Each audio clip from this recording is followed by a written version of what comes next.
Oh, yeah, I can hear myself now. Yeah, I can hear that.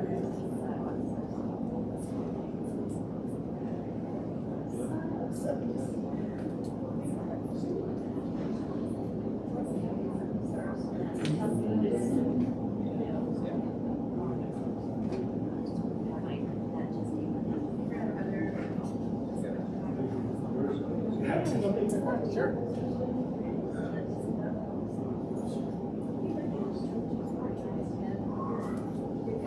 Your hand is the But when you run for office, don't necessarily, or when somebody I don't know and endorse runs for office, don't say I'm endorsing you. Yeah. I might endorse you, but I don't know. Have to retract it. Have to retract it.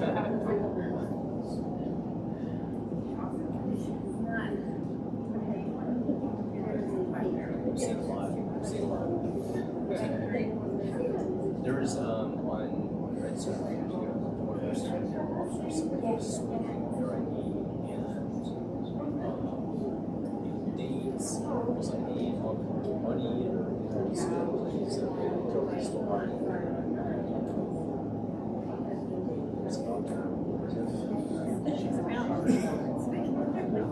I think I closed. I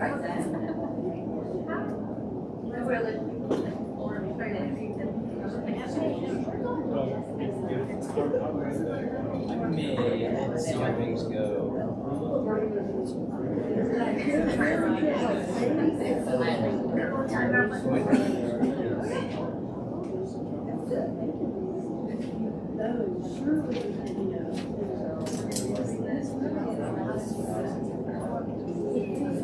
You want me to say that?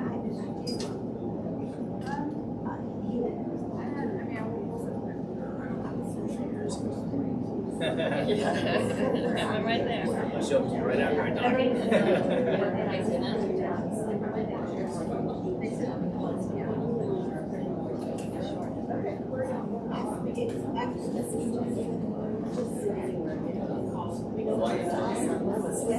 I started side by side course, and I got an extra copy. But I started with that because seeing not necessarily how it's and yeah, some of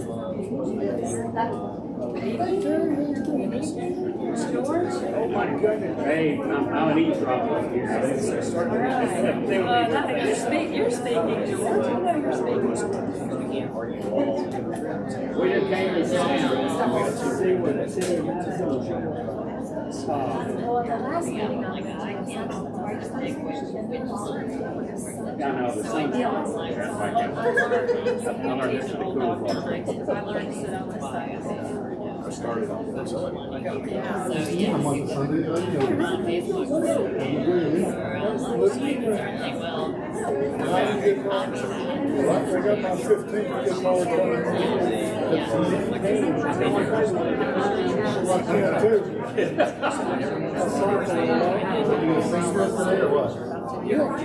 It's bad. So what's the point? Acapella that is. Same old, same old. I knew I was going to sing. I brought my guitar.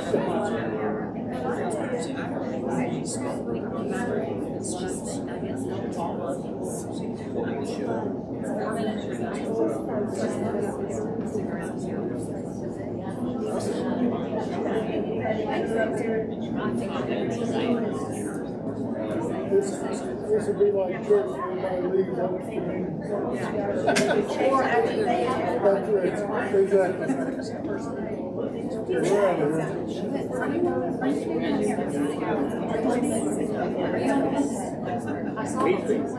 Mike, are you on? Yeah, that's what I'm talking about. I'm not serious. Oh, there's very good. Class 29.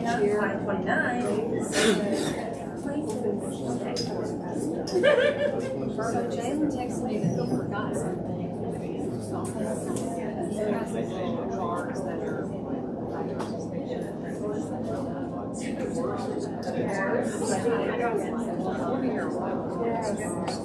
I know, because when I first looked at it, Good evening. Thank you for coming to I Vote Madison Citizen Debate to discuss the topic of whether Madison should transition to a council manager form of government. We have our debate chair tonight, and she's going to explain how the debate is going to run. So I'm going to turn it over to Sarah Bain. Thank you, Heather. Can everybody hear me okay? Yes. Do we have this on? All right. It was a whole thing. They said, oh no, we have a lapel mic. I have a dress. What are we going to do? Okay. Good evening, and thank you all for coming. Thanks to I Vote Madison for hosting this debate. Thank you to the Madison Public Library for making this available to us all. I'm Sarah Bain. I am a scientist by training. I am a self-proclaimed civics nerd. I'm very passionate about voting, civic engagement, using your voice, partaking in your government, which is why I agreed to be the debate chair tonight. I am a volunteer and a neutral party. I am not a Madison resident. I have no stake in the election on Tuesday or what is discussed in this debate, so completely neutral here. I'm honored to be here with you all. We're exercising our rights of assembly and speech in order to engage in a debate about our democracy and our government. When the Constitution was ratified in 1789, the idea that everyday citizens would have the freedom to express their opinions about government was a pretty radical idea. But can you imagine people in the 1700s gathering in the public library to discuss the merits of the king's government? I don't think so.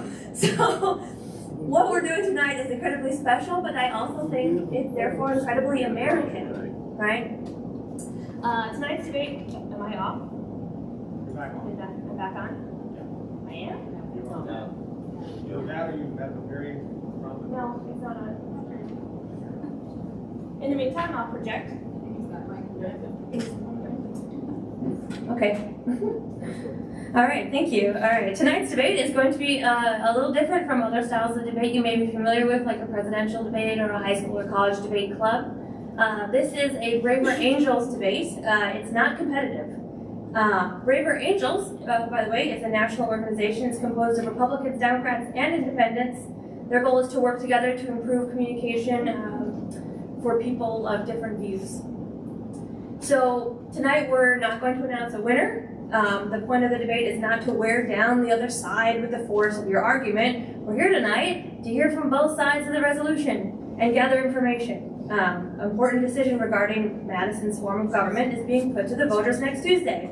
And we're here to discuss the options on the ballot and what these different options of government mean to the citizens of Madison. Each side of the debate will be given equal time to speak. We will alternate speakers from each position. After each speaker, there will be an opportunity to ask questions. We had a great response from folks who signed up in advance to speak, so we are beginning with the first several speakers lined up already.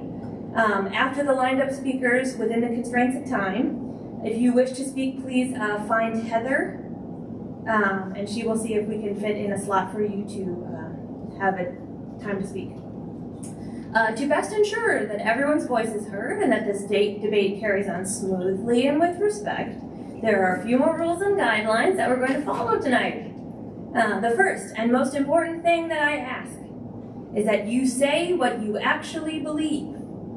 You say what you believe. Nuance is totally welcome here.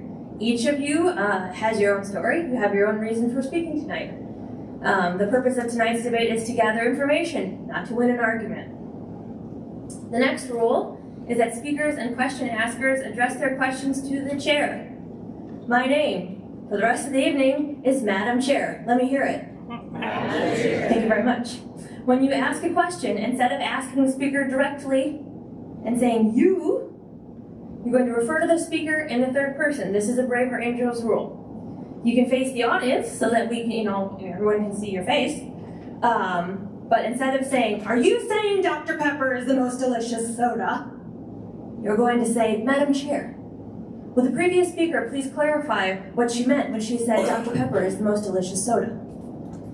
Okay, so we're not going to say you. Every question you address to me, and you say Madam Chair, and refer to the speaker in the third person.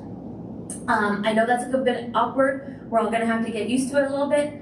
I will interrupt you and just gently remind you. Don't get flustered. Don't worry about it. We'll all get used to it together, but That's the rule. Okay. Next up, please make sure your question is a question. No more of a statement than a question. If you have something to say, you need to see Heather to ask for a slot to speak. Questions are for questions, to get some clarity about what a speaker said. Please raise your hand, and Heather will bring you the microphone. Okay, I also have a note here. In the interest of time, speakers in the lineup, you know where you are in the lineup, if I am correct? Yes? Okay, if you don't mind, when the speaker before you is finished and we're starting to do the questions, if you would make your way up here, because we got a tight schedule, I would appreciate that. There is a tradition of tapping at Braver Angels debates.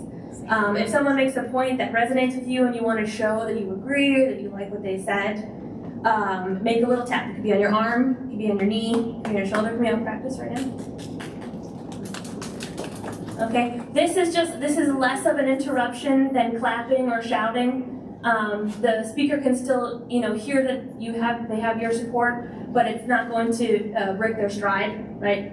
Some of them only have 3 minutes. That's a short time. You got to give them every second. So, without further ado, the issue that we are discussing tonight regards the transition of government for the city of Madison.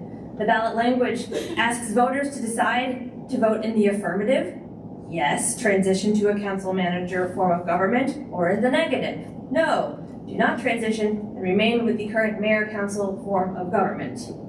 I therefore call this debate to order. We had a gavel, but it didn't make it here, so this is my gavel for tonight.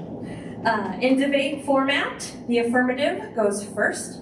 Our first speaker is DJ for the affirmative. DJ, are you here? All right, come on up, take this microphone. And you have 4 minutes. Oh, minus 2 seconds. Thank you, Madam Chair.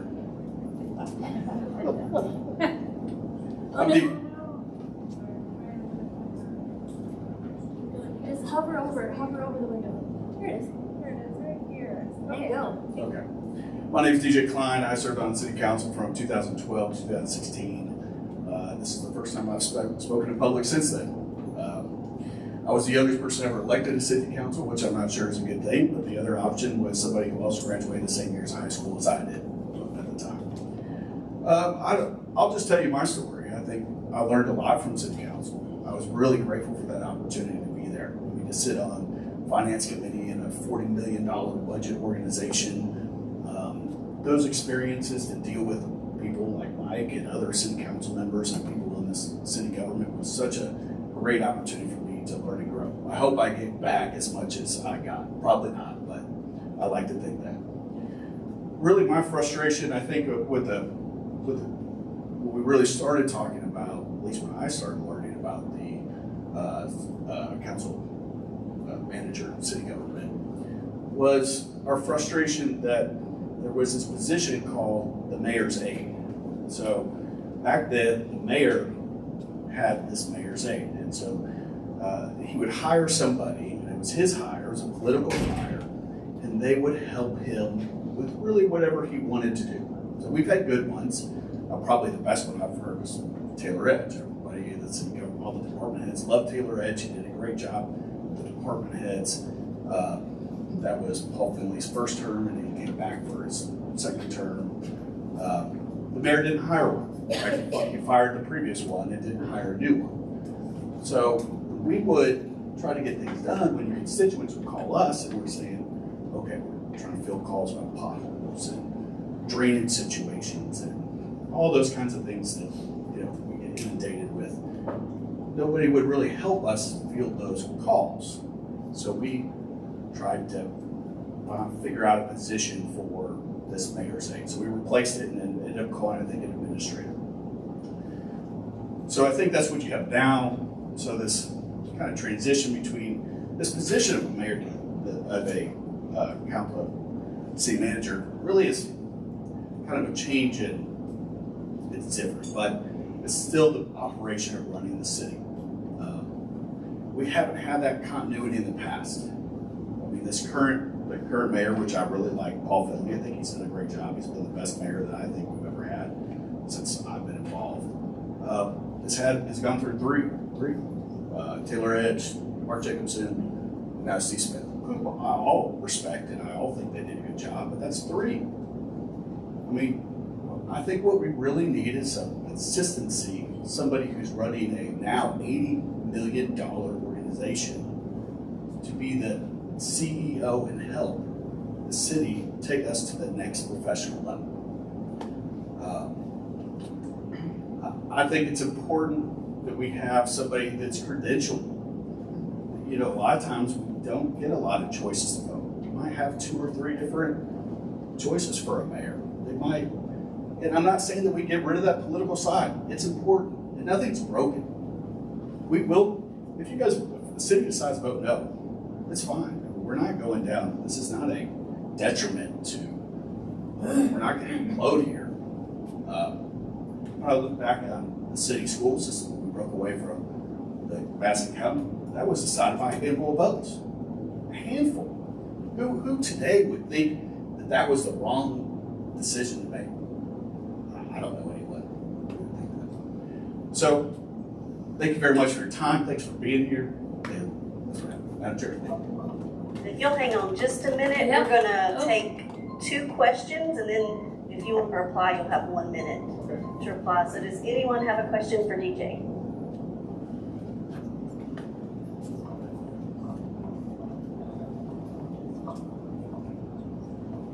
Margie Daly, I'd like to know, Madam Chair, I have a question regarding credentialing of the city manager. I understand that the International City Manager Association is the only credential. Can I ask what credential that he's speaking on? I think that, You want me to respond? Go ahead. Madam Chair, thank you for your question. I think not only the credentials, what I'm talking about is us being able to do a nationwide search for somebody that is qualified to run this size of an organization, just as we would in any sort of business organization. I'm not saying our government is business. Government is not business. It wasn't made to be efficient. It was made to be fair. But we can go out and hire somebody who, we have a great city. Somebody would love to come here and run the city. So we could have a long list of candidates versus, I think right now, we don't, we might get a choice of 1 or 2 to run the entire city. And those people have the different varied backgrounds. I mean, and I'm not saying they're not credentialed, but I think that we get this huge pool of credentialed professional city managers to choose from. Do we have any other questions? Take one more this side. Should have gotten Heather some roller skates. Madam Speaker. Madam Chair. The vision that the speaker was talking about was sort of for like a company growing or advancing. And I was wondering if the speaker had any examples of the kinds of advancements that might happen if this went forward. Thank you very much. And thank you to our first 2 question askers for using the third person and Madam Chair. Appreciate it. All right, you have 1 minute. Thank you. Yeah, I think a lot of the things that I've seen come to fruition are really, I mean, like the roundabout over on, what's the new one put over there, Balls Road. I mean, we approved that back in 2000, I don't know, 16 or 15 or something. I mean, the things that we do on city council don't come to fruition until years later. So I think it's the complete vision of where are we going to go.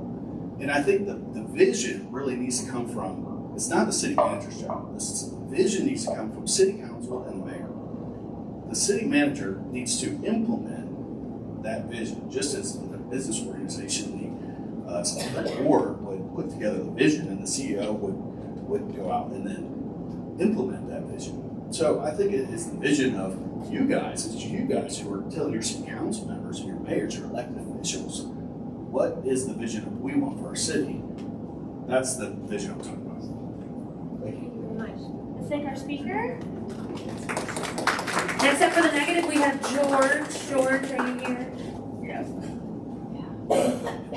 Thank you, George.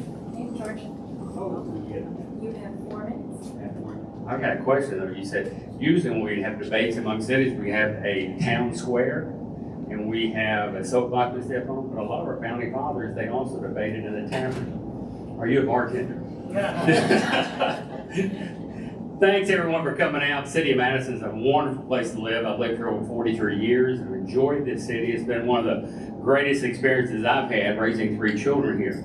And this city has gone through several transitions of different managers and different government, but we survived every one of them. But why are we making this? This is pretty drastic a change. And the reason I say it's drastic is because when the petition came up, it first said, would you want our Madison to be better? Would you be in favor of a city manager? Well, if I read that petition, I said, sure, everybody's in favor of a manager. But when we started investigating what the city manager program was, and I went to one is the Alabama State Bar, that they described the city manager does become the chief executive officer. Now, that's on the Alabama website. When I go to vote and I vote for a mayor, I'm assuming I'm voting for the chief executive officer. When we go for in our city or our Congress in Washington, we vote for a president, we vote for a legislature. And our city mayor, which is interesting, is bonded, but he also takes an oath of office. And when he takes an oath of office, he pledges to defend the Constitution of the United States. Now, if you were in school, you read that, and you understand that the Constitution creates 3 divisions. It creates the executive, legislative, and the judicial. The executive is the chief executive officer. That form of government we've had for over 200 years.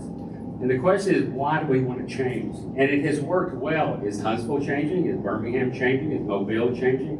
Why this drastic change? So people started asking questions. And I would ask questions. We do want our city to run well, but city after city has always had an administrator between mayor, and they've worked well. Madison has worked well with this form of government, and it has worked. Well, the evidence is, are people leaving Madison?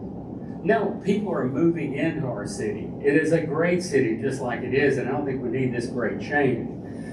The problem we have also, the problem I have, is that an example of an elected versus a selected body. We saw this about 2 years ago, at least parents saw this with our selected school board. When our parents went to represent their children on an issue to the school board, they got a pushback from the school board that said, go pound sand, because you didn't elect us, we were selected. So those parents went to the city council, and the city council said, don't look at me, we're not the ones, go to the school board. The image that we saw at that point in time was an image that we feared we're going to see with the city manager and the city council. But with a mayor and a city council, we as the public can go and they represent us. And so this is the question we have, why for the drastic change? So on this one, for me and my house, my wife, we say yes to our current form of government and no to changing. Now it's interesting why they have the vote this way. It's kind of deceptive to me in a way, but I vote yes for the current form of government because it has served us well, and the city has done well in this city. We may have a few problems, but every city does. But this drastic change makes a selected individual the chief executive officer, and our elected individual is almost under him. And do they represent us? Thank you. Stay put.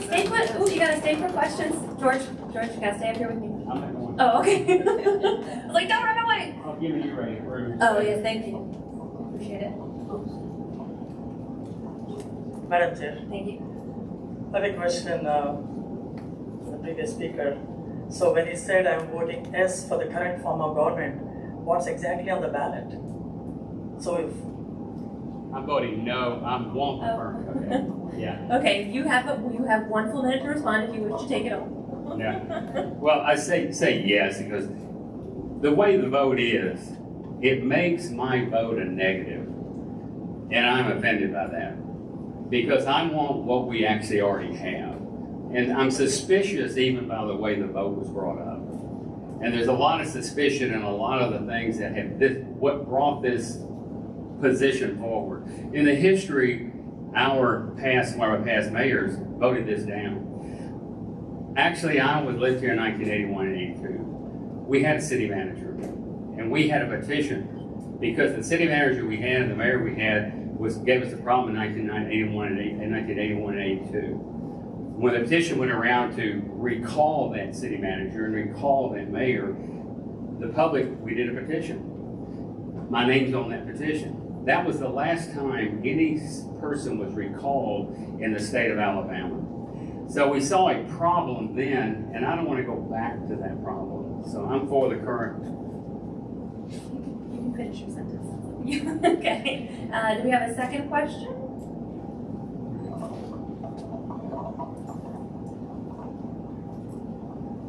Harry, you can have a tough one. Okay.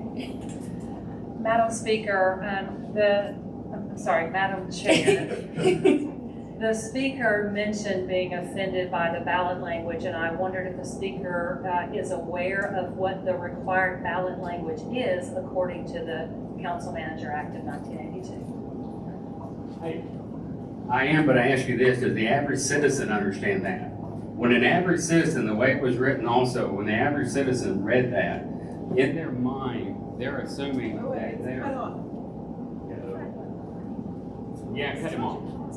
And I know what the law says, that there's a 1982 law, and there's a 1920 changed 1980. And you have the law that, but I'm talking about the average citizen, when they read that petition, they assumed one thing, but they had really no idea to the extent to which the city manager meant in going to an ICMA, International City Manager Association. And did they understand that the board of the ICMA met in the Philippines 2 months ago? Now, why do we need to be associated with a group that has their playbook, they have their manual, that a city manager will be trained and certified under that body and under that group? I think we have as many people as in Madison. Thanks very much. Let's thank our speaker. For the viewers that will see that online. I hope it will. Yeah. Could that be repeated with the microphone, please? Yes, other mic. With the correct timing? Yes, we're gonna bring this one up. Sorry, with the batteries, I guess, the library mic. Hold on, but for a second, we're gonna replace that, and then we're gonna bring this one up. Thank you very much. You want to repeat?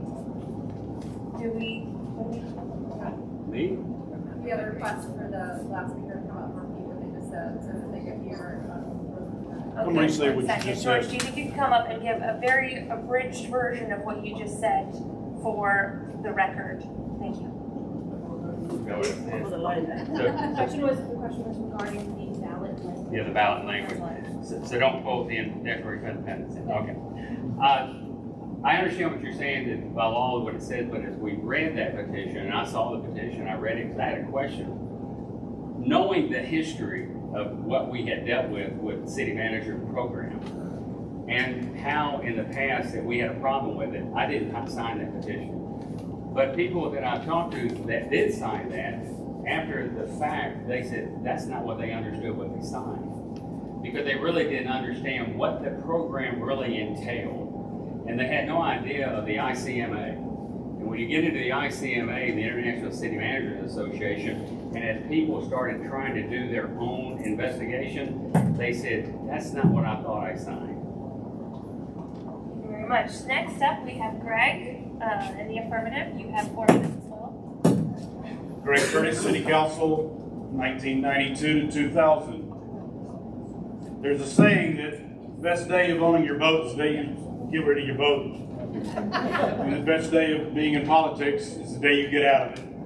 And I got out of it in 2000, but I'm here because the city manager is the way to go. My son was in Iraq. He was a Bob Jones graduate. He was in Iraq and he was serving.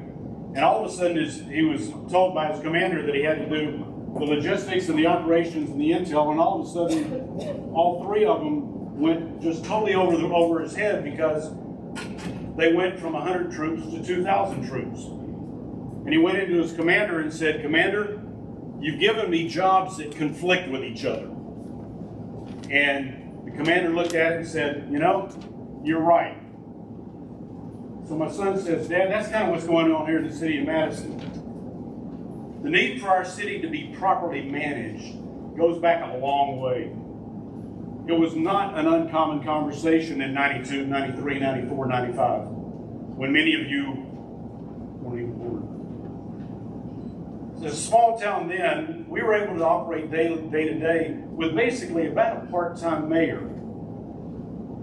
Because, and one of the things about that being a part-time mayor is because the mayor was managing in the city hall, but the mayor was also doing the mayor's job, which is the vision, the face, the strategy, the voice of the city.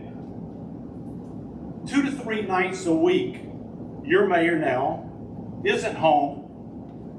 He's out at events. He's out at events at lunch. He's out at events during the day. He's cutting ribbons. He's doing all that kind of stuff. Guess what he's not doing when all that's happening?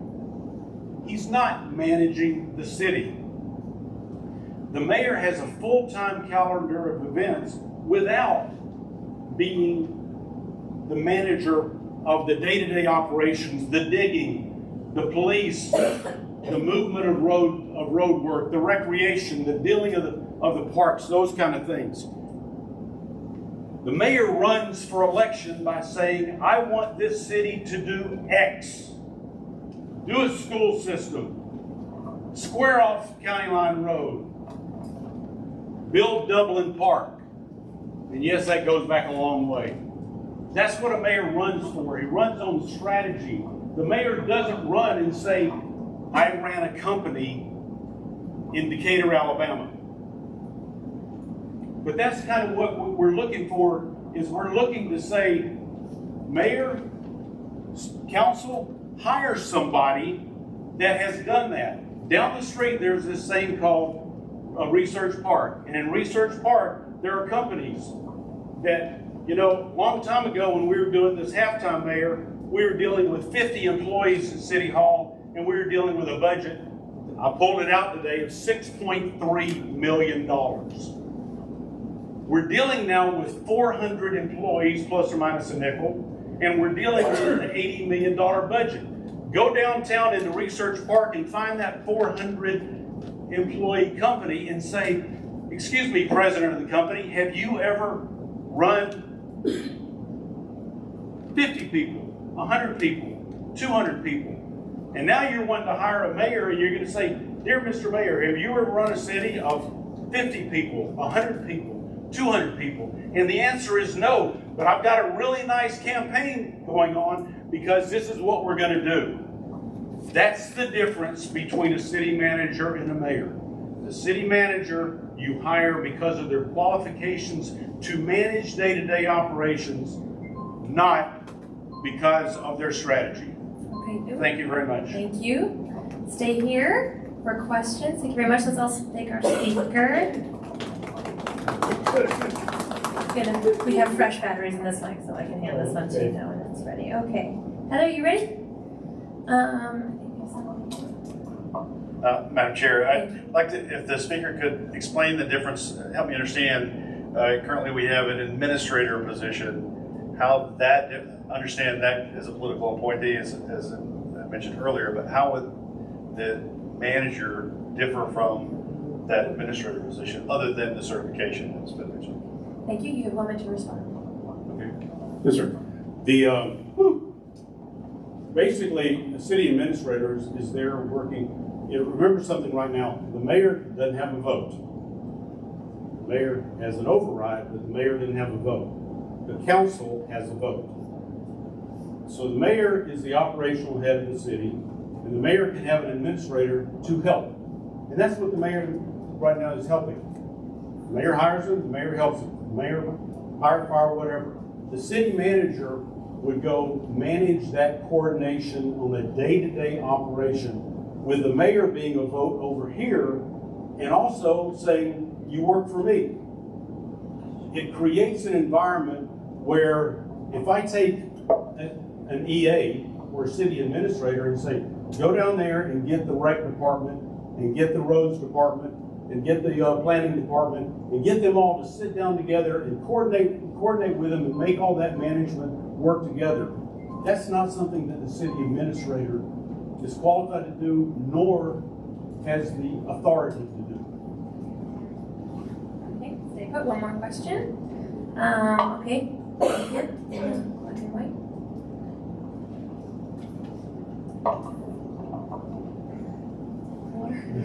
Madam Chair, I was wondering if the speaker could address the fact that we would lose elected, our vote would be diluted in that I understand there would be fewer city council members. So I imagine there will be redistricting that would happen and therefore less direct voter oversight of the government. Thank you. You have 1 minute again. Thanks. Mathematically, you're right. Mathematically, you're wrong. The difference between 1/7 and 1/6 is 0.023%. Okay? I don't lose a lot of sleep on 2.3 versus of 6 districts versus 7, except you get a voting mayor that you get to elect. So you get to elect your city council member, and you get to elect the mayor. Now, you get to elect the mayor now, but the mayor didn't have a vote. The mayor goes down and sits and does the mayor stuff, and he can disagree with the city council, and the city council can say, sorry, you're the mayor. You don't get a vote. Now you get 2 votes instead of 1 on that day to day. So we're dealing with 1/6 versus 1/7. When I take off my shoes, it's 2.3% difference. But when I'm looking at it from a broad perspective, what you're looking at is you get 2 votes because the mayor sits up there and the mayor gets that vote. Thank you very much. Let's thank our speaker again. Next up for the negative, we have Hanu. Okay. Hanu brought a music stand in case anyone else has prepared remarks as well. Appreciate it. You have 4 minutes. Thank you, Madam Speaker. I'm Hanu Karlopalam, resident of Madison for 23 years, second vice president of NAACP, Limestone County Unit, former editorial board member of the News Courier, and a former candidate for Madison Mayor in 2016. I do not intend to run for any office in Madison City again, and I don't have any special interest connections with the city government. My only interest is to stop the city from becoming a dictatorship and oligarchy.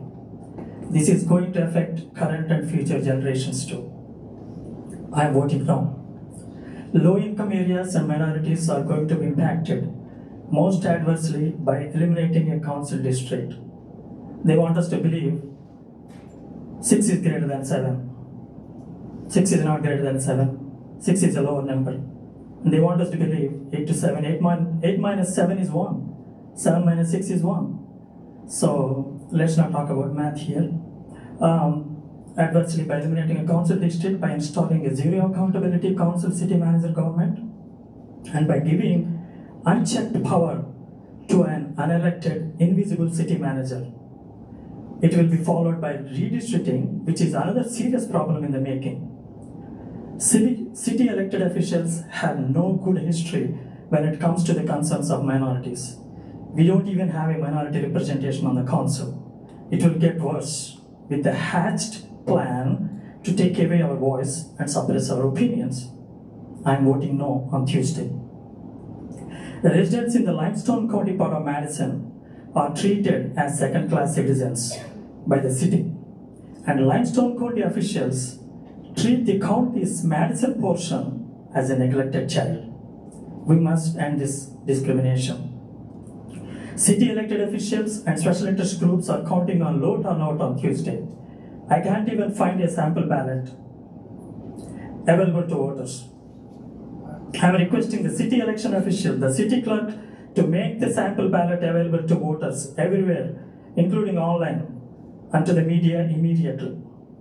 I want to thank I Vote Madison and ask them to take a stand publicly for yes or no.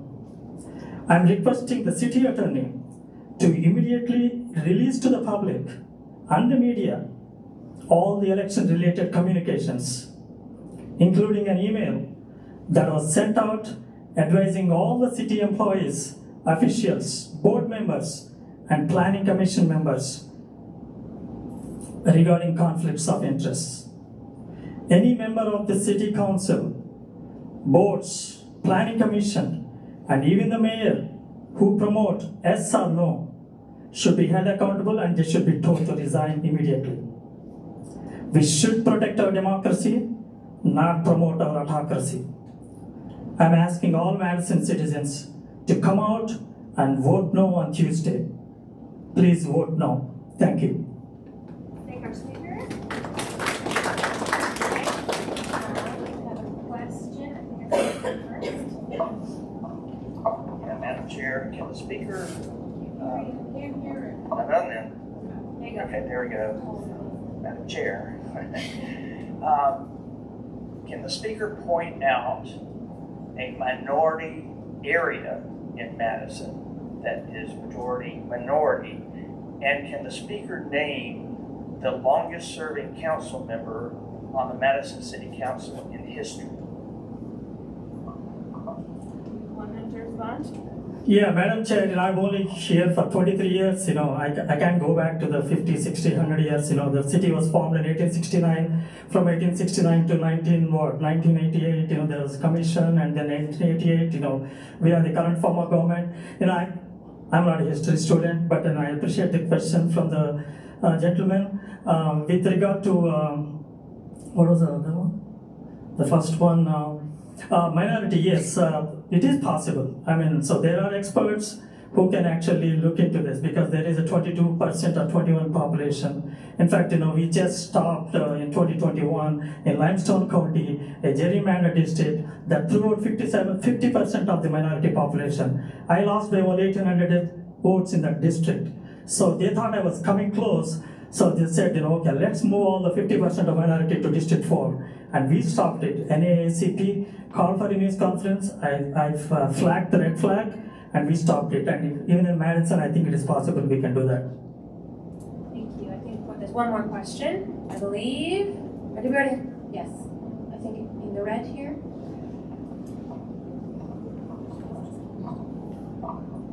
So you started off saying, oh, Madam Chair. Thank you. So you started off saying. The speaker. The speaker. Thank you. I appreciate it. The speaker started off saying that this would be an oligarchy or a dictatorship. I guess I don't understand. I thought the city manager, the CEO of Madison, would be an employee at the behest of the board, and he's just as easy to fire as the current administrator, except the administrator would be somebody's friend. So I don't understand the oligarchy dictatorship relationship. Can you explain that? 1 minute. Madam Chair, I appreciate the gentleman's question. Well, with regard to the dictatorship and oligarchy, the city manager is not an elected position. City managers are not superheroes to, transform the growth or, transform everything that we have in this region. And there are several examples of, city managers going down. There are ethical issues. So it's going to be a really, really big mess, When people say it's not broken, then what is broken is the desire to represent the people. So that's what is broken in the city. Thank you. Thank you very much. Let's thank our speaker. Next up, we are dropping down to 3 minutes in the interest of time. For the affirmative, we have Michael. Michael, you have 3 minutes. Thank you. I didn't realize I was coming up for the affirmative, actually. I thought I was coming in as an undecided, but I'm leaning affirmative. Good evening. First, I want to express what an earlier speaker had expressed, or more. I'm not losing a lot of sleep over this, because I think we're going to be okay either way we go. I think it's an important topic to discuss, but I am undecided and leaning yes. I think there are legitimate considerations on both sides. My sense is that a lot of us are coming here tonight to argue our positions, but as Madam Chair stated earlier, I would ask if we're here to learn and listen, or more to just restate our own positions. We have to be undismissive and honestly open to the objective merits of both sides. This is a political issue, and in politics, rhetoric and appeal to emotion tend to dominate. But my personality-wise, I tend to try and look at things analytically and objectively, and that's why I'm working through this tonight. We can cherry pick examples of city manager successes and failures. I've seen examples online of both. And while Madison, like every city, has unique conditions, city manager structures statistically perform better. That's one of the reasons I'm leaning for. That is legitimately informed decision-making, and again, objective decision-making versus emotionally driven decision-making. I've got an apples-to-apples list of pros and cons, like some of you have, that demonstrate this.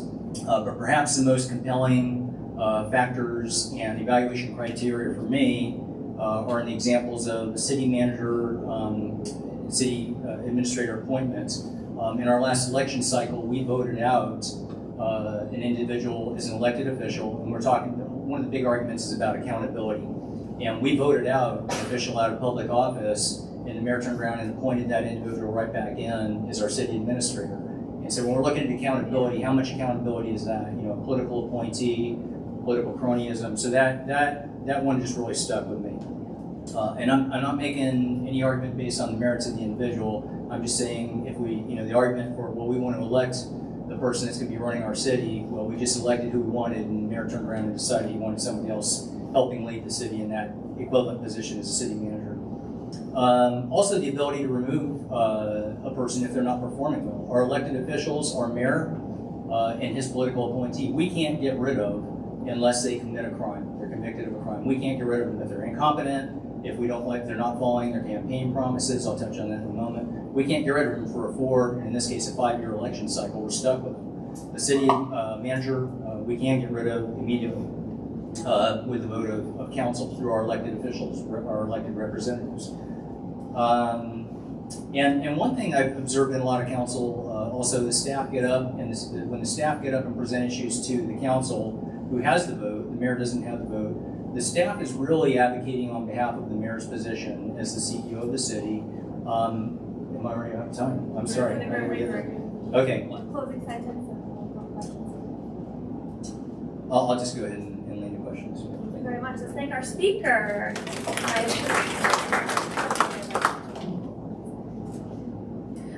Okay, we're switching from 2 questions to 1 question. So we have time for 1 question.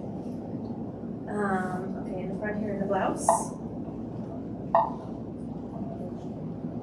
Madam Chair, something that worries me as a citizen is that these qualifications for the city manager have not been spelled out, that they will be set by the HR, and where, you know, it could be someone who's already in office now, or someone that we do know. We have been told it will be a search, a national search, but we're not sure. Is there yes, a question? Okay. We have concerns about this as well. Do you have a question? I want to note this. The speaker has a concern about that. If that's a worry for him. Would you respond? Actually, it was one of my next notes here. I think a key assumption that we have in this, and I think it's an imperative, we have to have a legitimately qualified, i.e. a credentialed and experienced city manager. Without that, as you indicated, we can really put anybody into office that doesn't have those qualifications. I think that's an absolute imperative.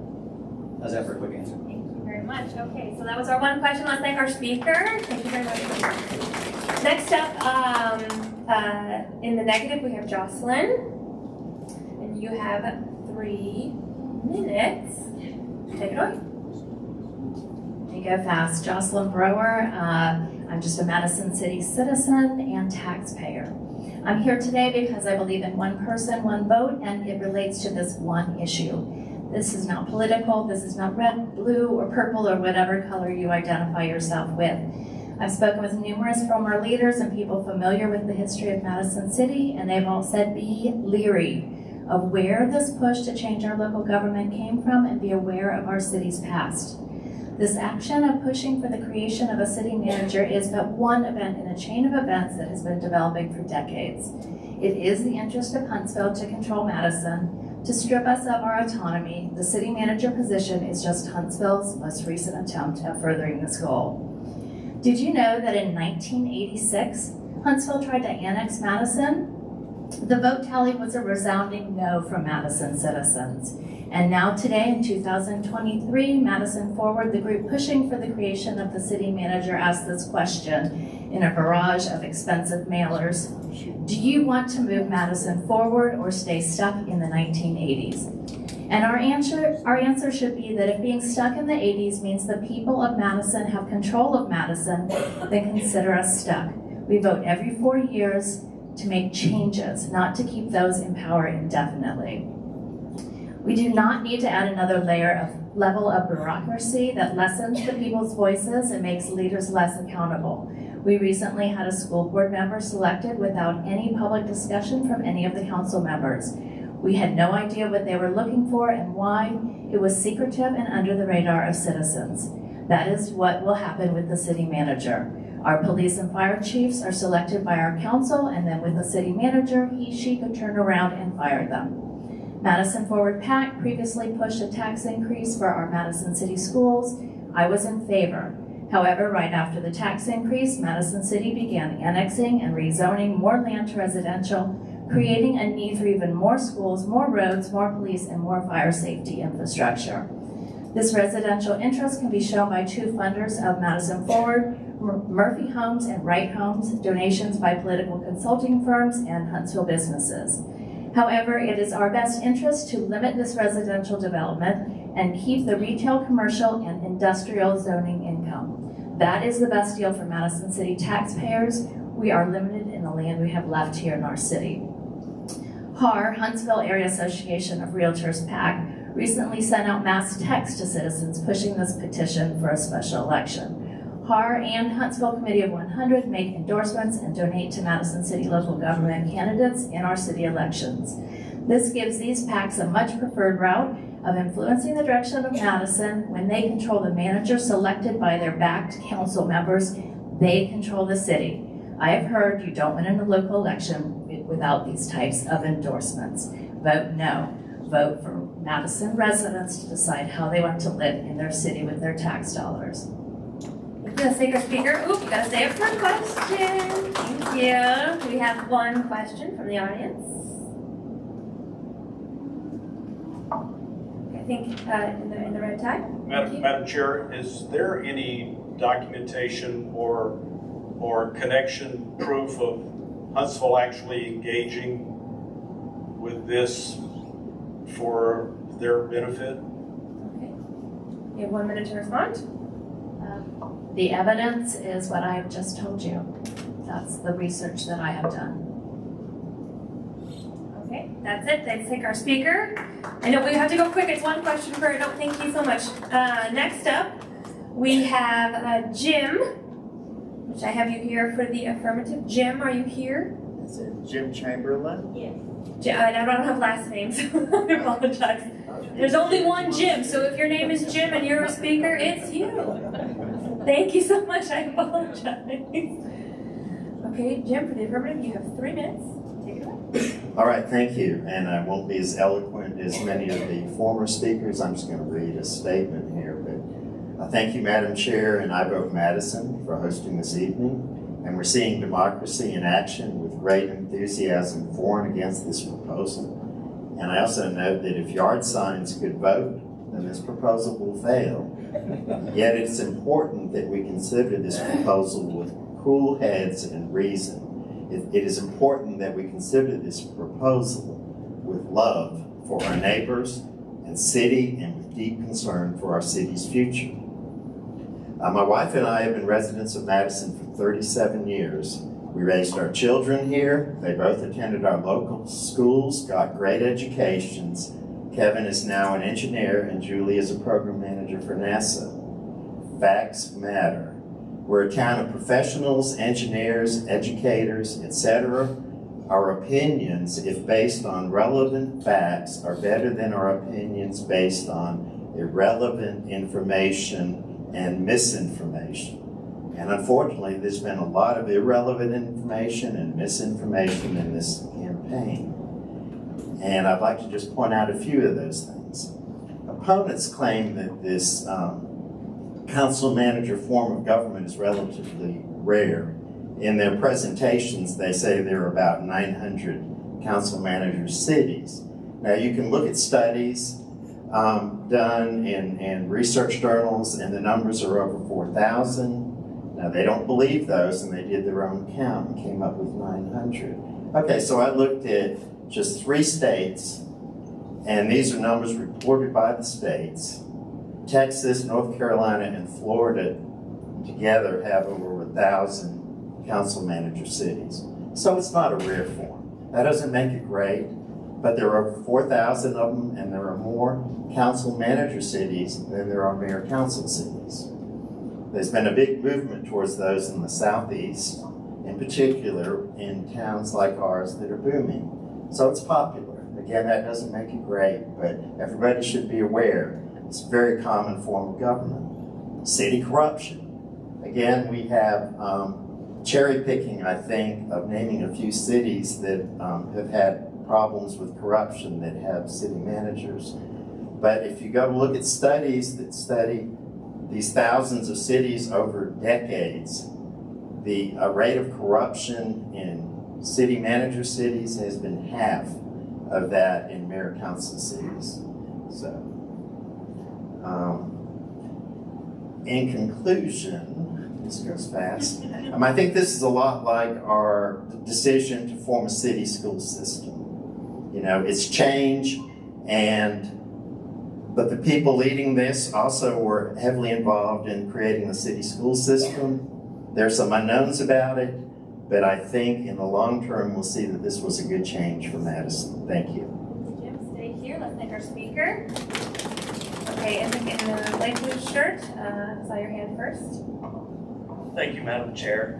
Under the current form, if citizens are in favor with the executive branch of our government, they can vote out the mayor.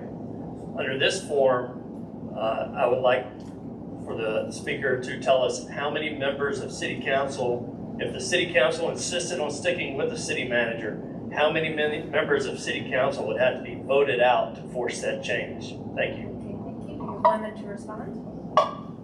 Didn't quite understand your question, but in my view, the mayor and the council are still running the city, and they hire and fire the police chief, the fire chief, and they will hire and fire the city manager.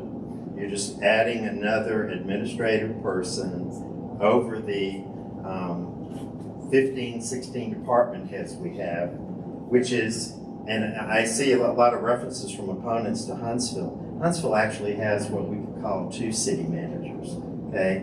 They have an administrator formally in place in their org chart that runs the city departments. And they also have a city planner that runs a large organization that plans for the city. So I don't see that this is a concern. Thank you very much. Let's thank our speaker. Next up, for the negative, we have Rick. Now, there was a Rick that asked to be put in. This is not that Rick. No, that's not. Okay, just checking. Different Rick. Different Rick. Rick, you Rick. have 3 minutes. All right, I wish I had eyes in the back of my head.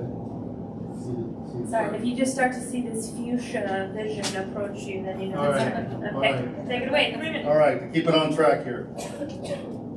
Why are city officials in Madison forward advocating for our mayor to relinquish his primary duties of running our city by contracting out an unelected bureaucrat to assume that role, when an alternative to use those resources we currently have more effectively? We have this alternative.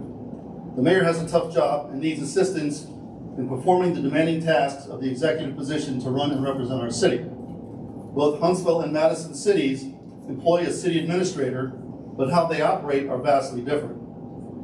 Huntsville uses their city administrator like a chief of staff, or in the military for those who served, like an executive officer or XO. The job is to coordinate the staff and department heads under the authority and direction or guidance of the mayor. The city administrator reports to and is responsible to the mayor. Our Madison city administrator works primarily on special projects as an assistant to the mayor and is not involved with the department heads or any of the staff functions. A 1 October 2015 Madison Record article interviewed previous mayors. And Mayor Finley stated, the city manager should report to the mayor. If the manager reports to the council, the mayor cannot determine a course of action. What Mayor Finley described is a qualified city administrator under the mayor versus a city manager appointed and controlled by the council. If Madison City employed a qualified city administrator as a chief of staff, like Huntsville does, we would not even need to entertain a council manager form of government and could have saved ourselves a lot of time, energy, and calories instead of spending it on this special election. Our city officials are required to take an oath of office where they swear to support the Constitution of the United States and that of the state of Alabama. There are no articles or amendments that suggest a city government can or should consolidate the legislative, executive, and judicial branches into a single entity. But that is exactly what is being proposed with the city manager, with the council manager form of government. And by the way, our Constitution starts with 3 words: we the people, not we 4 city council members who happen to be the majority of 7. I'm voting no to more bureaucracy at more taxpayer expense, loss of voter voice in electing the person who runs our city, the loss of separation of powers and checks and balances, no assurance of increased savings or inefficiency, and a multi-year transition period while our city officials figure out how a council manager change would really work for Madison. Vote your values on Tuesday. Thank you. Thank you very much. Okay, stick around. We have one question. I know. Okay. You're in the gray. Thank you very much. Madam Chair, I'd like to know the speaker's opinion on why doesn't he think that this has occurred so far? Why hasn't the mayor and the council have hired a city administrator that's been effective and stayed for a long term? And why have we not had that position? Okay, thank you. You have 1 minute to respond. Well, I stated the city administrator we have is not a chief of staff or an executive officer supporting the mayor. He does special projects. If we use the city administrator like Huntsville and in a lot of other cities, then he would essentially be that person that controls and manages the staff. And he can be qualified and probably certified through whatever job descriptions that the city decides to ensure that that city administrator can meet versus an international organization that certifies the city manager. Is that it? Thank you very much. Sorry, only one question this round. Thank our speaker. Next up, we have Sandy, who is undecided on this resolution. Okay, Sandy, you have 3 minutes. Thank you, Madam Chair.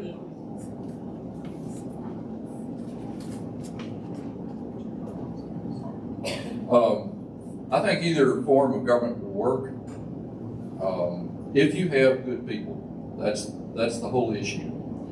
And I come from a base of pretty long experience. I was mayor for 4 years. I served 13 years on the Board of Zoning Adjustments and Appeals. I served 10 years on the Madison Utility Board and 12 years on the Planning and Zoning Commission. And I've got kind of a laundry list of pros and cons for both. For the mayor council, on the pro side, the mayor is the chief executive, is directly responsible to the people, and the mayor sets policy and direction with council input, and with veto power, the mayor serves as a check on the council and a balance to factions on the council. And I've seen a number of city councils over the years, and there can be very strong factions that develop. On the con side, electing a mayor is a crapshoot. You don't know who you're going to get. I can tell you that when I was campaigning door to door in 2004, I went to 8,650 doors, and no one asked me if I had any experience in public relations or in managing a large organization. So, on the council manager side, on the pros, the city manager, who will be the city executive, will be a good qualified manager if the council makes a good choice. On the con side, getting a change in city policy or direction will require a change of 4 council members instead of just a change of mayor. There's no check on council power. In other words, there's no checks and balances. The council actions can be driven by very few strong-willed members and can be badly divided by factions. And council elections, like mayor elections, can be a crapshoot. You never know what you're going to get. Nobody asks what your qualifications are. Now, right now, the mayor's office consists of the mayor, an admin assistant, an aide to the mayor, and newly added in November, a communications assistant.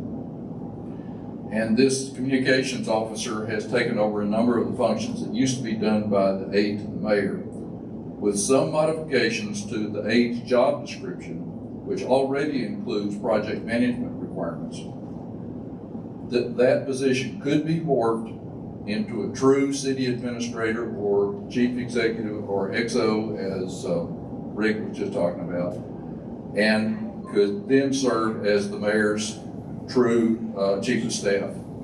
And on balance, I truthfully think it's a toss-up. However, I am voting no because I prefer checks and balances. So let's thank our speaker. Stick around. So we have one question. Just the. Okay, in the green in the middle here. Thank you. Madam Chair, we've heard a lot about pros and cons of the law. Sir? Do you mind using the microphone so we can get on the recording? Thank you, I'm sorry. We've heard a lot about pros and cons of the law, but we haven't really heard much in the way of specifics about the law, such as what is the city manager empowered to do or prohibited from doing?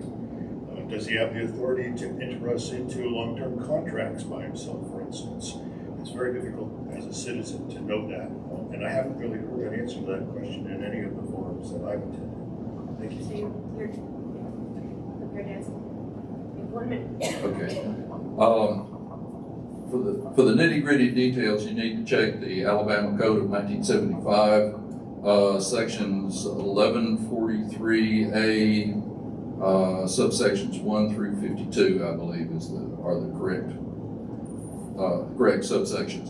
However, that does not specify all the nuts and bolts, and specifically things like you're talking about, like contract approvals.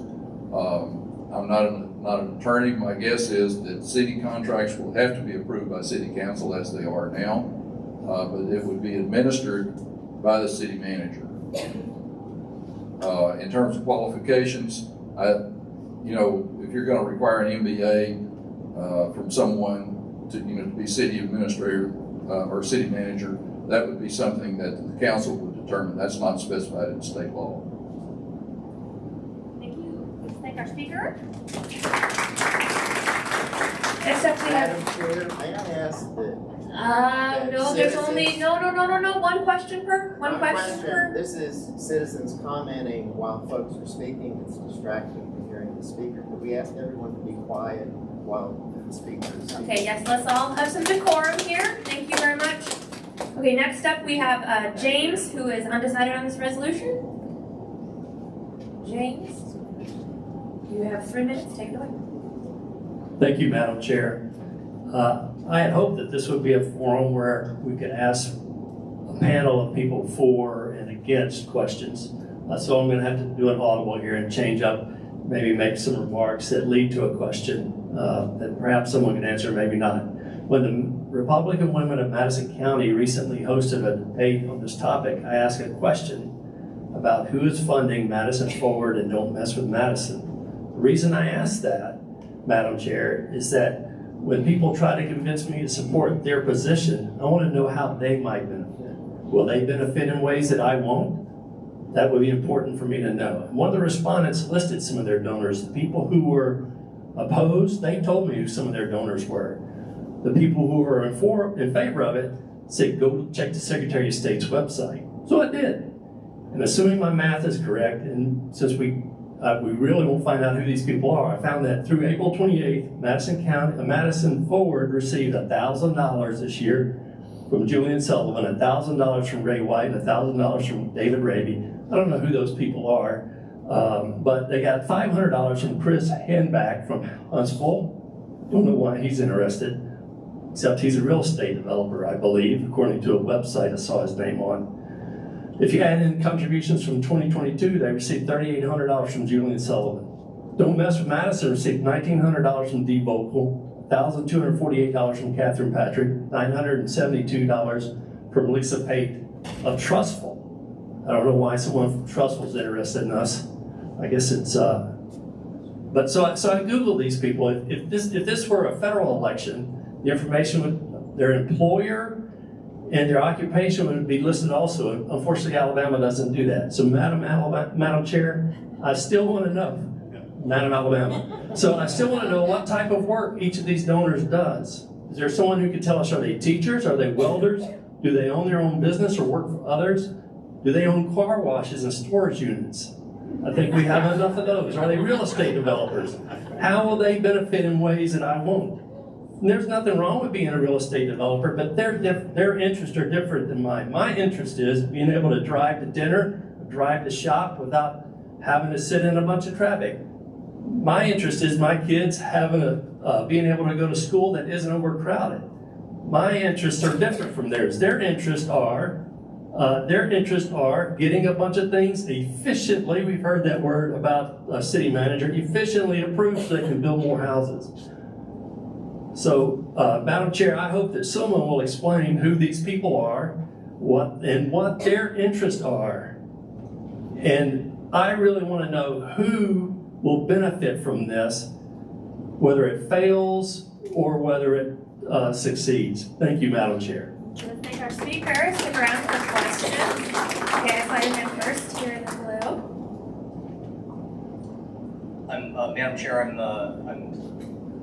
very sensitive to special interests. In fact, wrote an article in the paper on it in our last election cycle, and disproportionately high special interest groups contributing to the election campaigns of our officials, our elected body, were developers, realtors, and builders. So we urge you to make it a question. The speaker brings up a very compelling point, but in this consideration, my question is, although I recognize that it's very helpful and informative to know where those special interests and money are coming from, does it matter ultimately in deciding what we want for our city and what we want our city's future to look like and how we want that managed? So does it really matter where the money's coming from and in influencing our decision, or are we more interested in what we're going to get out of a city manager form of government versus a mayor council form of government? Okay, you have 1 minute to respond. Thank you, Madam Chair. Thank you for that question. It doesn't matter where the money's coming from as much as it reveals why people support one side or the other. We've heard a lot about efficiency. We've heard about continuity. So I asked the question about how many city council members you would have to remove if they solidly stood behind a city manager who's performing poorly. And the answer is you would have to remove 3 city council members and a mayor, or 4 city council members, and replace them in an election. That would be very difficult to do. If you don't like the way the city manager is running things in your district, you've got to defeat your city councilman, and you've got to either defeat the mayor and 2 other city councilmen or 3 other city council members. Right now, if you don't like the way the executive branch of our city government is being run, you can defeat 1 mayor and make a change. I think that is a big difference. Thank you for that question. Oh, gosh. Okay, hang on. Let's do some infrastructural work here. Thank you so much. Appreciate it. Okay, next up, I have to check my notes. For the affirmative, we have Mike Pod. Okay. Mike, you have 3 minutes. Take it away. I'm not part of any special interest.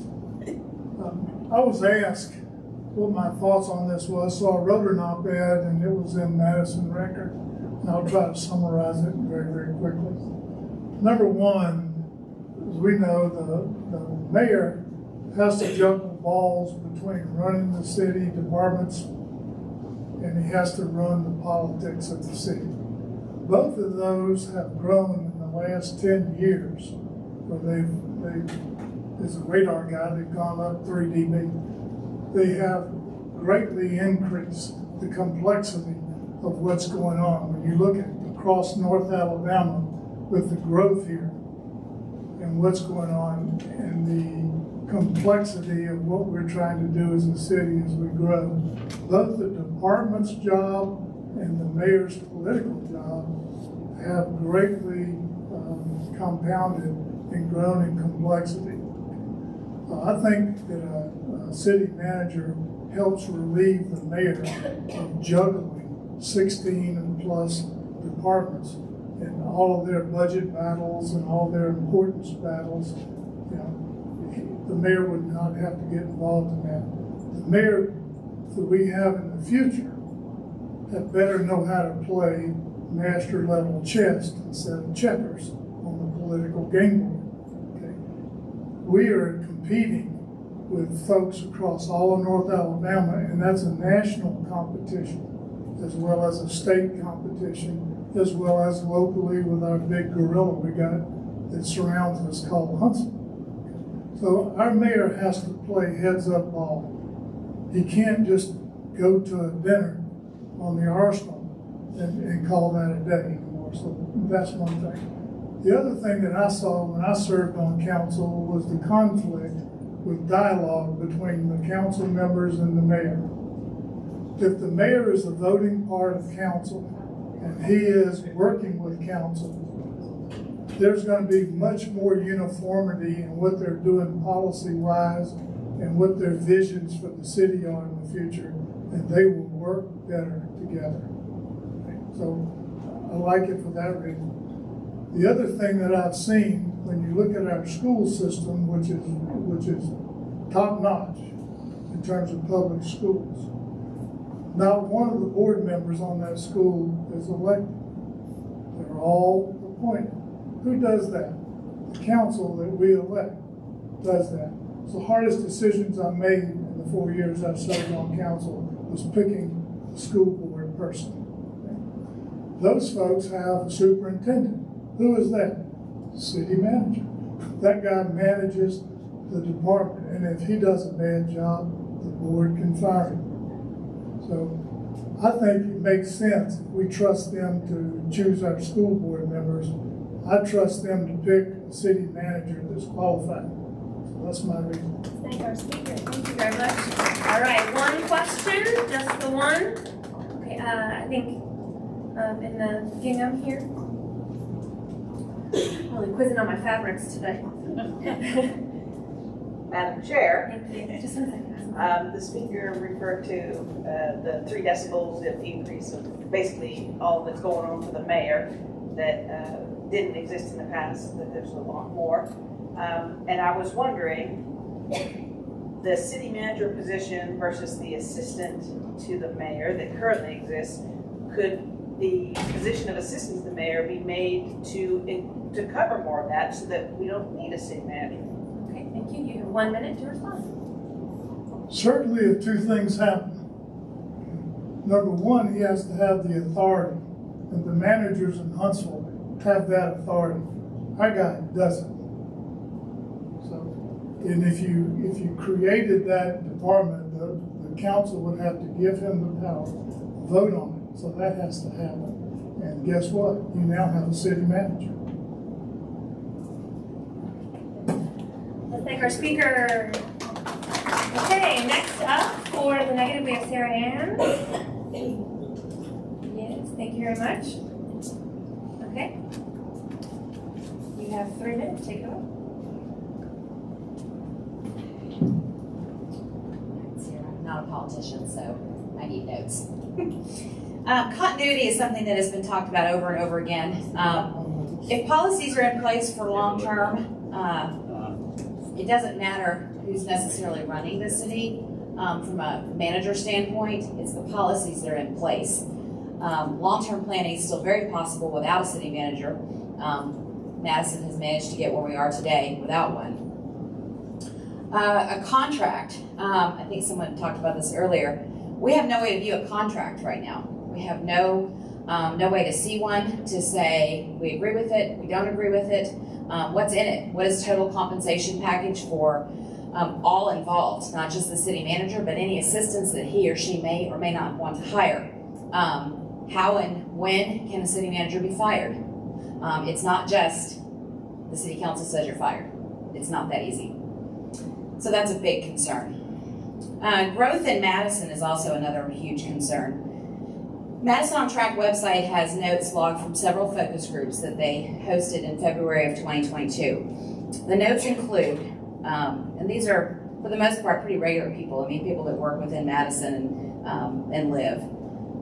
Parks and Recreation, Greenway Focus Group, their notes were Rainbow Mountain issues with parking and traffic, city swimming facilities at capacity, soccer fields can handle local recreation but not travel leagues, golf course activity is higher since the pandemic, they're over capacity, YMCA is over capacity, no room for expansion.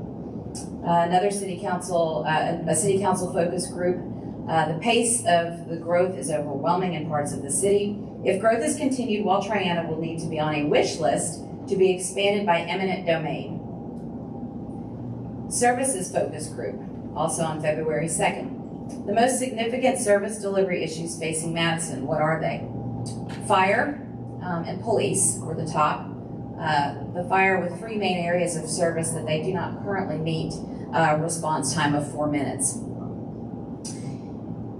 Environmental focus group, February 1. If Madison could do one thing to protect or improve its environmental resources, what would that be? This focus group said stop growth. Neighborhood focus group, February 1. General discussion, they said, safety aspect is key. Residents know the politicians, they know the mayor, they have access to elected officials, they live in neighborhoods together. They have influence and representation. Representatives of Madison Forward have been heard saying that they hope that the city manager would come from the International City Management Association or at least be trained by them. There is no guarantee of a city manager even being an Alabama resident, much less one that comes from Madison. Yes, okay. Representatives of Madison Forward has also stated that Madison will continue to grow up since it is landlocked. Continued expansion of the city of Madison will result in higher taxes as a result for the demand in housing. This is already happening. Our taxes went up, our property taxes went up in 1 year, 32.5%. What else? What other taxes will they raise? Thank you. Let's thank our speaker. Appreciate it. Okay, Hanny, I saw your hand right away. Go for it. Okay.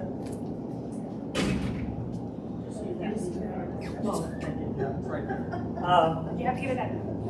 Madam Chair, is it fair to ask a question with the current speaker, just who finished, regarding the couple of previous speakers' comments that Huntsville has a city manager?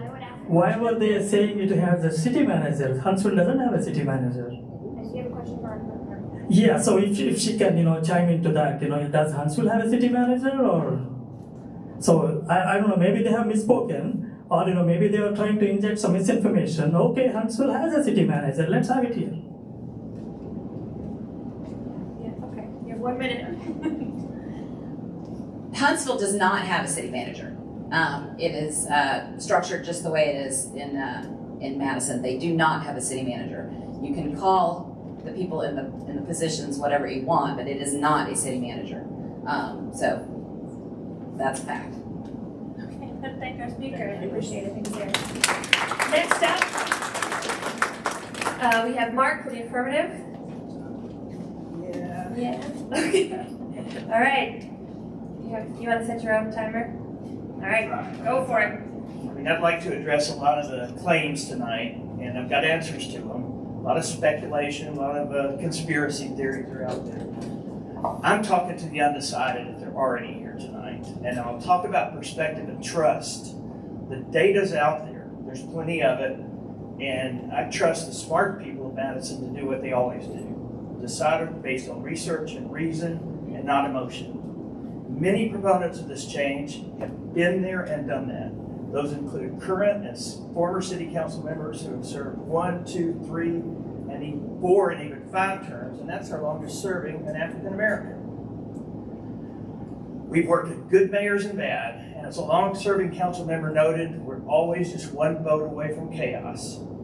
I've worked with a less than effective mayor with no business experience who was re-elected simply because he ran an effective campaign. That most popular candidate is not who I want to run an $80 million enterprise. As I said, many community leaders support this, both elected and those who have volunteered on boards and committees, and have over the last 3 decades built this city into the prize it is today, and who seek to ensure a bright future for Madison. We've seen the risk of failure. And who gains? We all do, with good governance. I'm not going to attack individuals for their opinions. There's been quite enough of that on social media. But I will note that there are those on the other side who have sat on the sidelines during those last 3 decades, but who have now found a cause to rally behind with little factual rationale. They're entitled to their opinions, granted. I'm just highlighting the difference in perspectives between the 2 groups. One has been there and has the experience and the knowledge to realize this is a good change. And there are those on the other side who haven't. Have some faith in informed opinions of community leaders, many of whom you elected. And I'll echo our opponents, actually. Trust the people you elected and will elect to make good decisions. Trust isn't a reason to vote for this, but it's a reason to dig deep enough to get the information. And one dire warning. My proudest accomplishment was pulling out of Madison City County Schools to create our own school system with an appointed school board and a hired superintendent. That was and is the right decision because results matter. Our system is the gem of Madison and one of the best systems in the country. My concern is that schools are the next target.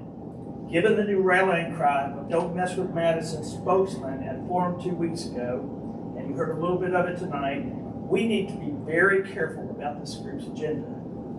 I'm available if anybody has questions, wants to contact me on pretty much any topic. And Tara and Heather, thanks for putting this on. Thank you. Let's thank our speaker. All right, I gotta mix my questions around. I think in the back there in the olive.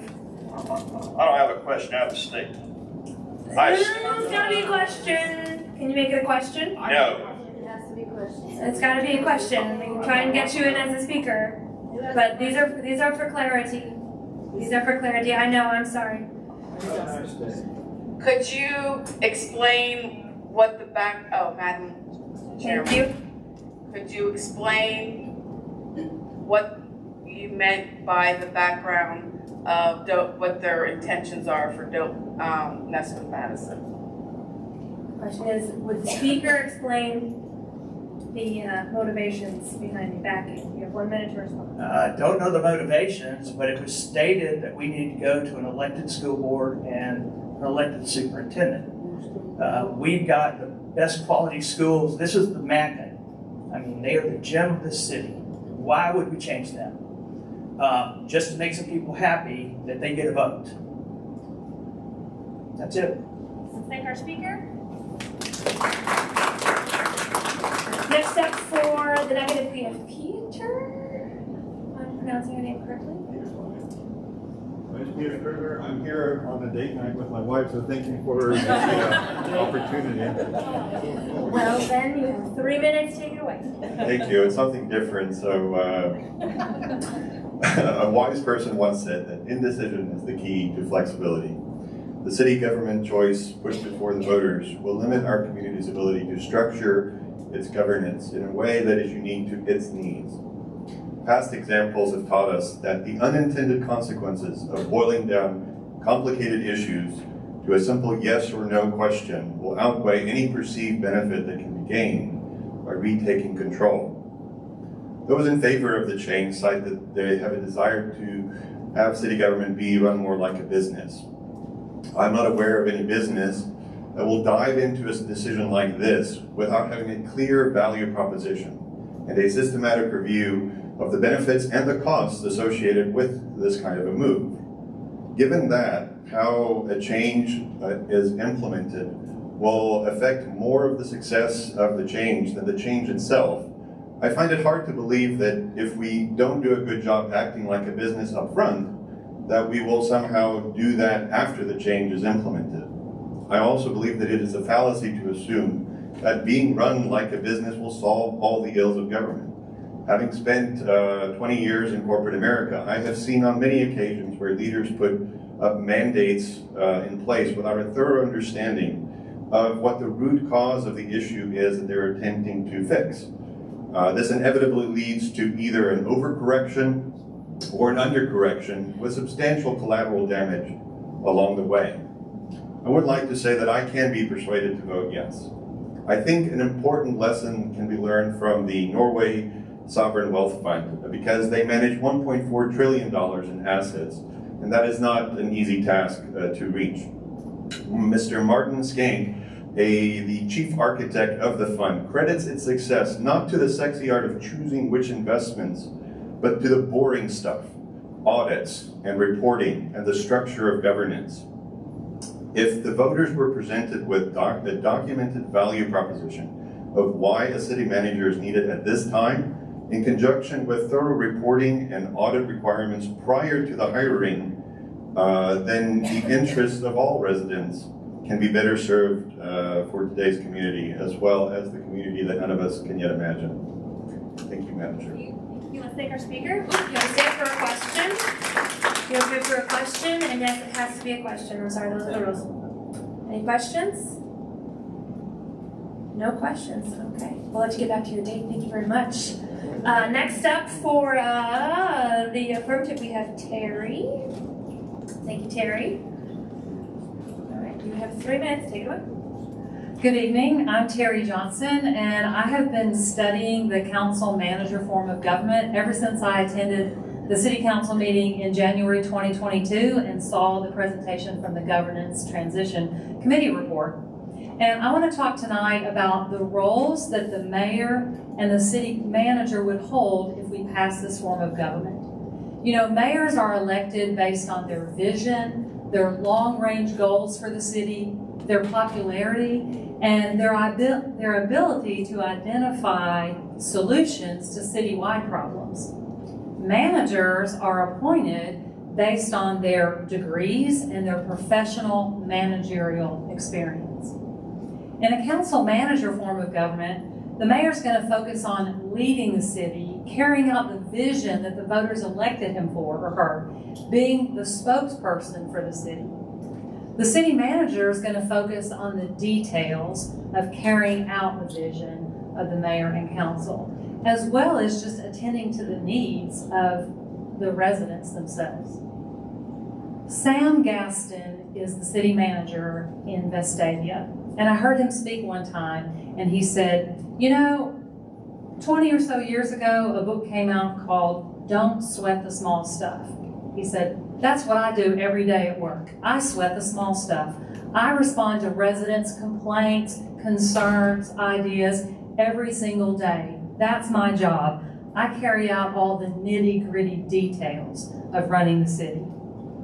So if you think that there are too many apartments in Madison or too many car washes, if you think we don't have enough east-west roads to keep us off of 72 or Highway 20, those kinds of things you want to bring to the attention of the mayor or your council member.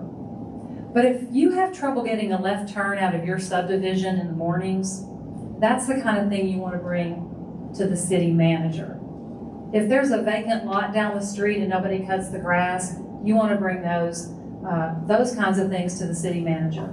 Mayor is big picture vision for the future. City manager is the detail person who just makes sure the city, the residents are getting the services that they deserve. And I think Madison deserves the best of both worlds. A mayor with a vision that we've elected to carry out that vision to make Madison the best that we can be, as well as a professional manager who can just take care of the day-to-day operations of the city. Thank our speaker. Okay. Do we have any questions? Okay, I see you there in the teal, I would say.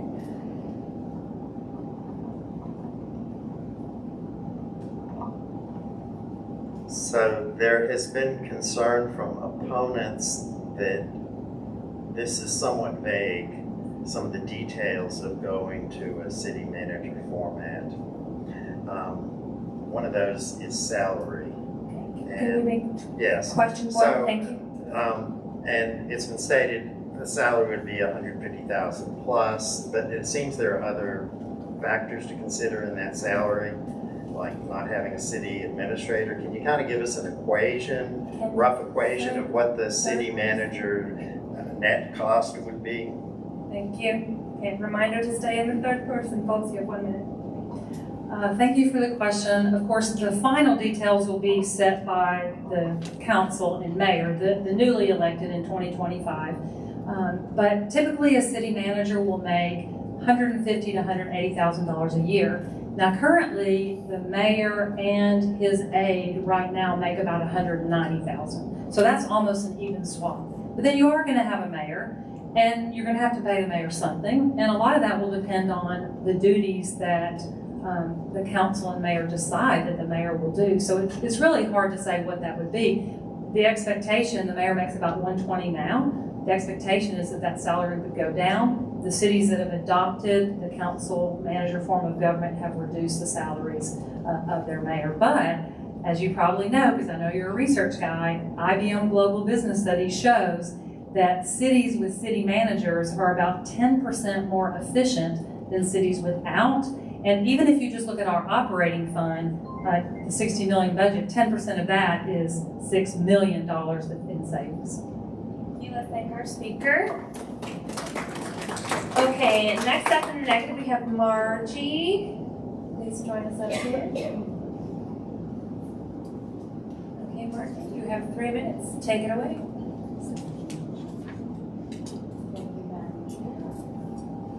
Okay, so first off, I want to read part of the law, 1143A23. So this is what happens when we decide that the city manager is for us. The council shall determine its own rules of order and shall be established by ordinance. So in other words, once we have a city manager, people, they will do their own rules.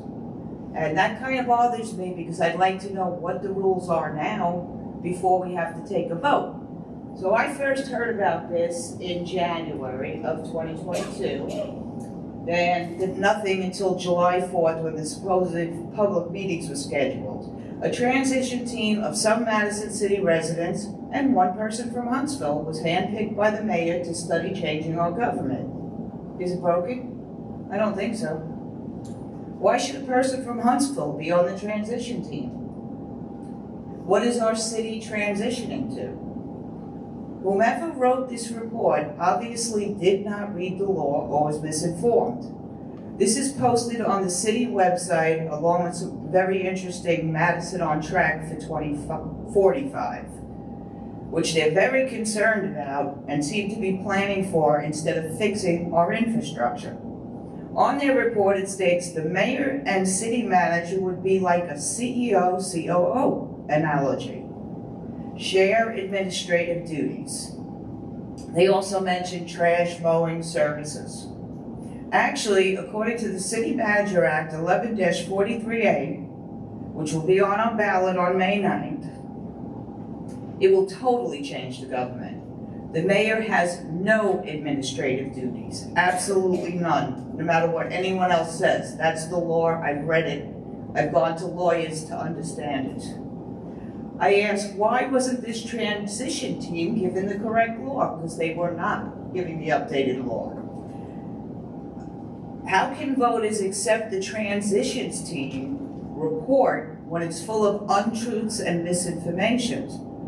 They want to consolidate our government, take separation of powers by making the mayor ceremonial only, a ribbon cutter, and a politicker.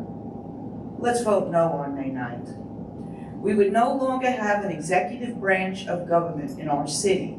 The person we are allowed to vote on will have no influence on any of the voters' everyday needs, health and safety. We only elect one council person. Our voices go from a block of potentially 50,000 voices and votes to a whisper in the wind with no voting right on who will run our city. This doesn't, to me, it doesn't have any potential in favor of road repairs, infrastructure, needs of we the people. A city manager can only listen to the council. Thank you very much. Let's thank our speaker. Okay, one question. One question. Okay, here in the, I can hand you this one. Come on. Madam Chair, I have heard Margie speak before at council meetings, and I know transparency is big for citizens. Have you heard any stated facts on how the procedures will be more transparent to citizens? Thank you. All right, you have 1 minute to respond. Well, that's actually a great question because we will have no transparency. As this 1143A23 reads, the council shall determine its own rules and order of business, and such rules shall be established by ordinance. So unless this passes, we will not know what the rules are. It's only after it passes. Then we will be able to read the ordinance, hear the ordinance, and know that we don't have any transparency left. Thank you. Thank our speaker. Okay, we had someone ask for a slot if time allotted. Rick, are you still here? Yes, I am. Would you like to speak? Yes, I would Okay. actually. And thank you, Madam Speaker. Madam Chair. Madam Chair. The speaker is an elected position. It's okay. Don't say anything stupid. It's okay. It's Okay. all uphill from here. All right, you have 3 minutes. Take it away. Okay, so I really believe that if you really listen, instead of thinking about what you're going to say to the person as soon as they stop speaking, you can really pick up on some things. And here's just a couple of, I'm not even going to tell you where I stand. I'm just going to tell you some observations and some concerns. The first one is when we talk about salary, okay? I ran restaurants and total payroll is a huge thing. Food costs and liquor costs, number one, payroll second. Okay, so when you say salary, you're talking about $75,000 a year. Well, you got payroll taxes, you got state unemployment, you got federal unemployment, you got benefits, pension, medical programs, you got fringe benefits, you have all these things. So it's curious to me why we're focusing and talking about what the cost is going to be in terms of just salary. The second thing I've observed, and I've heard this come up on more than one occasion at multiple meetings, we're one election away from a train wreck. I trust the smart voters in Madison to choose a mayor. Who says we only rely on the smart voters? Are those, as we go forward, is it just going to be the smart people that get to vote? You with me? Just smart people get to vote, right? Okay. I've heard somebody say, honestly, true story, I said, okay, so if this is such a great program to let the experts make the decisions, then why aren't we voting for a council that chooses our mayor? And I ask, are we just one step away from the smart people and the trained experts making the decisions? And somebody actually said to me, would that be such a bad thing? So my concern is looking deeper and making sure we understand what's behind things. I used to do interviews, and when I ask an employee, why'd you leave your former position? And they say, I couldn't get a raise. Well, that sounds like a good argument on the surface, but the next question I ask is, well, did you get reviews? Did other people in the company get raises? Well, gee, why do you think you're the only person that didn't get a raise? And dig deeper and drill down and dig deeper and drill down, and then you start to get to the bottom of the situation. And that's where your concern develops. These buzzwords like efficiency and return on investment and continuity, yeah, they're buzzwords, okay? But you really have to drill down and examine things more closely and more carefully before you understand the right path. Thank our speaker. All right. Yeah, you gotta stay for a question. Do we have any questions for our speaker? Oh, okay, in the stripe. Oops. I thought I constructed my speech so there wouldn't be a question. That kind of went into it. Madam Chair. Thank you. It seems that there is a fear or mistrust in voters to elect a good mayor. What, in your opinion, would be the solution to those same voters in electing good council members? Should they appoint themselves, reappoint themselves, or should they select their successors? Okay, you have 1 minute to respond. Go. I believe that the people who fund the government, the taxpayers, whether they're stupid, ignorant, incompetent, or brilliant, still should be the one choosing the elected officials, or choosing our leaders. Because they're paying. They're paying for it, right? I mean, if someone else wants to pay me back all the taxes I paid since I lived in Madison in 1999, I'll gladly forfeit my vote. I'll be collecting about $25,000, but I'll happily forfeit my vote. Let's thank our speaker. Okay, we have just an ounce left of time. Does anyone wish to come up for a lightning round? Any statements one wishes to make? I think anyone who has not yet spoken. No, this is really important regarding some of the speakers. I think. No, please, thank you. We got to give everybody an equal shot here. Okay. Before we adjourn, I will remind you that the election is Tuesday, May 9th. You go to your regular polling place. If you need to find your polling place, go to myinfo.alabamavotes.gov. Polling places are open from 7 a.m. to 7 p.m. Madam Chair? Yes.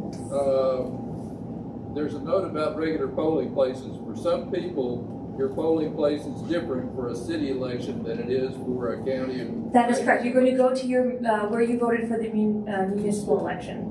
Thank you for clarifying that. Okay. Hang on, I've got a note here. Okay. Without any objection, the debate is adjourned. Thank you all. Before you head out, can you please give our Madam Chair, I know I was going to say Speaker, a big hand. And let's give a big round of applause for everybody who spoke tonight. And on behalf of IVO Madison, I want to thank you so much for coming to our debate. This is our first in-person debate. And even if you're not on a date night, we have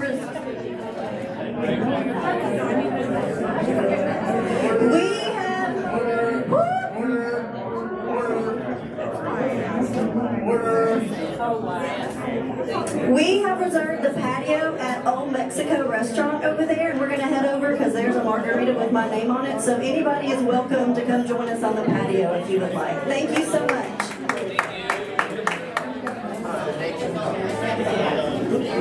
Well, there's many more. We're doing it one. We can bore you